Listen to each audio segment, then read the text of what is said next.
மாவுலதான் இட்லி ஊத்துறோம், ஒரு கரண்டி மாவுலதான் தோசை ஊத்துறோம். இட்லி இருக்குல்ல, இட்லி அது ஆண்கள் மாதிரி குறுகிய வட்டத்துல இருக்கும்.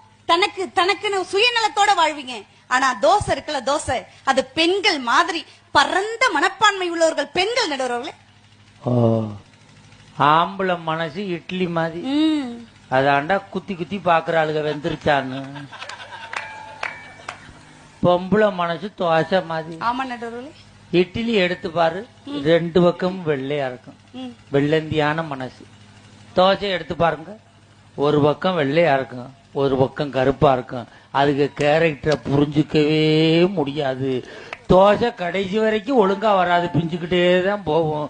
கடைசியில செதுக்கி தயா எடுக்கணும். அப்படிலாம் சொல்லாதீங்க. இறைவன் பெண்களுக்கு ஞானத்தை வைத்தான் தெரியுமா? அப்ப ஆண்களுக்கு என்ன சாணத்தையா வைத்தான்? எங்க மங்கையராய் பிறப்பதற்கு மாதவம் பண்ணணும் தெரியுமா? அப்ப நாங்க ஆம்பளையா பிறக்கிறதுக்கு ஐயச்சதனமா பண்ணிட்டு